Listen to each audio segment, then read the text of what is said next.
आदमी ने रस्सी काट दी, कसाई को अपने साथ ले गया, फिर एक टहनी काटी, अतिरिक्त शाखाओं को हटाया और बर्फ के मैदान में एक जाल लगा दिया। पीछा करने वाले जल्द ही पहुंच गए। इस तरह जवान सेनापति गंभीर रूप से घायल होकर जमीन पर गिर गया, लेकिन कप्तान ने देखा कि वो अब चल नहीं सकता था। उन्हें पीछे न खींचने के लिए कप्तान ने गोली चलाकर जवान सेनापति को मुक्ति दे दी। दूसरी ओर भागते समय आदमी का सामना एक डाकू से हुआ। डाकू ने उसे धमकाने के लिए अपनी बंदूक निकाल ली। आदमी ने शांत मन से खंजर उठाया।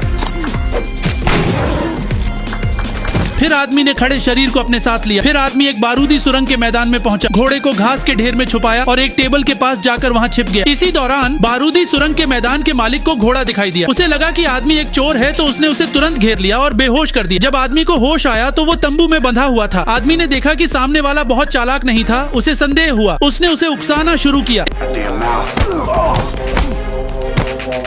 इस तरह आदमी ने खंजर हासिल किया, रस्सी खींची और तंबू से निकल गया। कुछ दूर जाकर उसने देखा कि उसका पीछा करने वाले लोग उसे ढूंढ रहे थे। उसी समय बारूदी सुरंग के मालिक ने भी देख लिया कि आदमी भाग रहा है। इस तरह दोनों टीमों ने आदमी को घेर लिया और उसे लूट लिया। फिर उसने अस्तबल से एक घोड़ा चुराया और निकल पड़ा। आधी रात में उसके अंदर की बुराई ने उसे सोने नहीं दिया। दरअसल 1865 में कप्तान एक सेवानिवृत्त सैनिक था। फील्ड में लौटने के बाद उसने अपने बेटे के साथ खेती शुरू की, लेकिन इसी दौरान पास घोड़ों की आवाज सुनाई दी और उसे एहसास हुआ कि उसके खेत को लूटा गया है। वह प्रधानमंत्री के घर की ओर दौड़ा। हालांकि युद्ध खत्म हो चुका था, उसने अपनी हार को स्वीकार करने से इनकार कर दिया और प्रधानमंत्री से बदला लेने का फैसला किया। उसने घर को जलाने का आदेश दिया। प्रधानमंत्री भी वहां पहुंच गए। आग तेजी से फैलने लगी और उसे प्रधानमंत्री के 1 साल के बच्चे की याद आई। वह कमरे में भागा और उसका बेटा भी उसके पीछे गया। आग बहुत तेज थी और उसकी पत्नी कमरे में फंस गई। उसने अपने पति की ओर देखा, लेकिन प्रधानमंत्री कुछ नहीं कर सके। इस समय उनके बीच सिर्फ राष्ट्रीय दुश्मनी ही नहीं बल्कि पारिवारिक दुश्मनी भी जुड़ चुकी थी। आदमी को उम्मीद नहीं थी कि घर में एक बच्चा भी था। उसने अपने आदमियों से सवाल किया। अपराध बोध के चलते उसने अपनी वर्दी उतार दी।